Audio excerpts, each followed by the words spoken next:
YouTubers, welcome back to Maxwell Starr's beer review. Tonight we're going to take a look at another Mill Street beer, one of the beers that I picked up in that Tasters pack that I got in October. So yeah, I'd better drink it. And take a look at Mill Street's Stock Ale. This is actually a Mill Street regular, not like their the Pilsner and Ginger I've already looked at. The Stock Ale is something that's actually perennial available in, of course, Ontario, obviously, as well as Nova Scotia. But it's not available here in New Brunswick. It's like I believe it's it's a golden export ale made from only malt and hops, no fillers or adjuncts. I hope so. The malt's natural sweetness is perfectly balanced by the bitterness derived from the hops.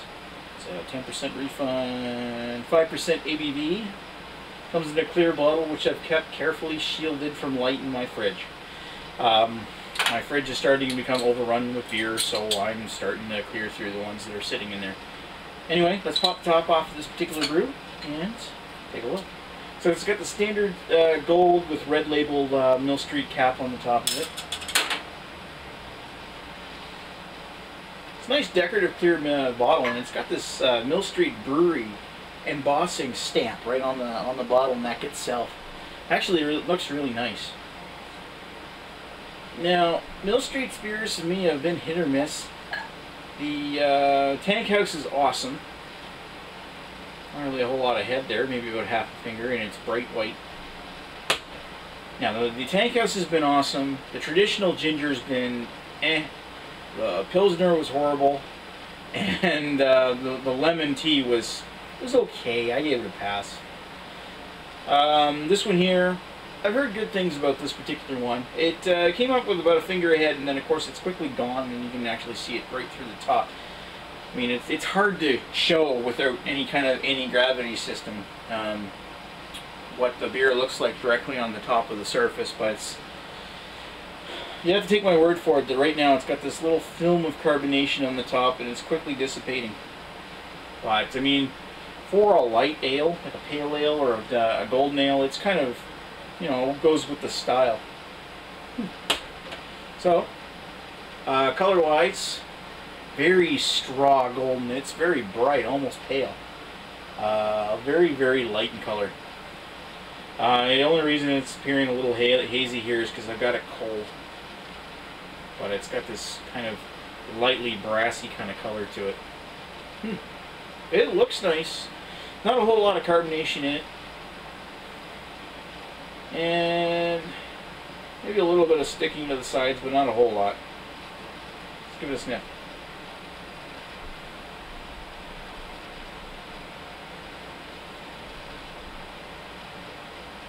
It's got that slight tomatoey smell like the Pilsner had. But it's not as bad.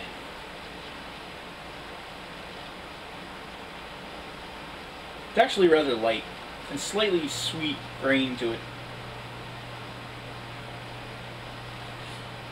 And a touch of metallic hop kind of smell. But the biggest thing I'm starting to get off is this vegetable sweetness that you get off the top. Now apparently it doesn't use any kind of adjuncts, which doesn't surprise me given that Mill Street's typically a good quality microbrewer from Ontario. But he doesn't smell bad. Doesn't smell absolutely inviting. But let's give it a taste.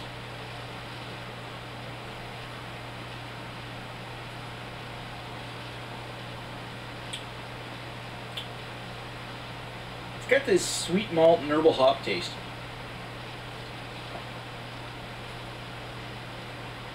The sweet malts, which hit in the center of the tongue, which start off almost with this tomatoey kind of, tomato juice kind of taste. Well, like a bit of a vinegar sweetness, but very light and hardly noticeable. There's almost no taste to the tip of the tongue. There's no taste to the tip of the tongue, and it focuses itself mainly on the back.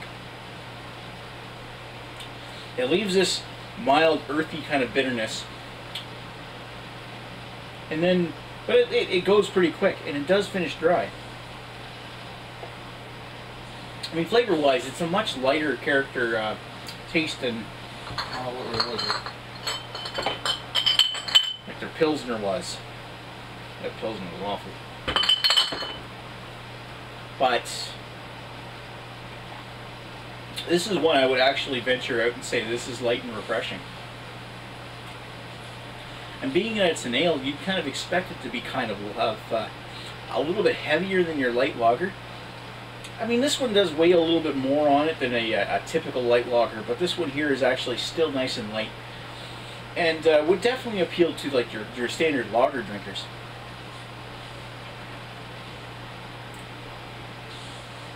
Nice sweet malt, a little bit of a brown sugar taste to it,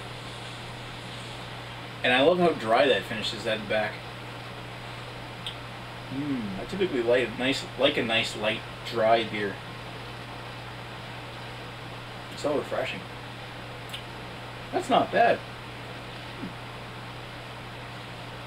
Alright, I'm going to take a break for a bit and I'll come back with some thoughts. Be right back.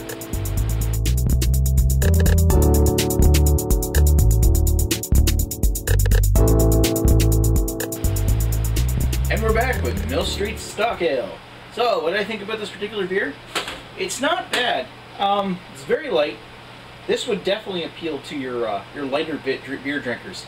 It's got that slight, like I said, it's got like the slight tomatoey taste to the sweet malts. And as long as you can get over that, it's actually a pretty nice, easy drinking beer. And not bad for a craft brew. Oddly enough, this beer tastes almost identical, maybe just a little bit cleaner than one of our local beers, Pump House Cream Ale. I'm actually surprised. I think if you were to pour this glass, I think this beer is maybe a tad more darker, but really, side by side, these are pretty much identical beers. Very, very similar taste profile.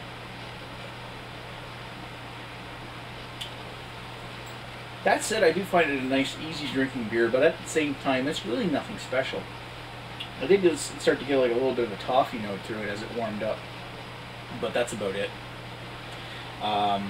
Very light, not quite watery, but it intended, like, say if you're one of those guys that is just trying to break through from going to the like your standard beers like Budweiser or Alexander Keith's or something, trying to get into your more heavier beers.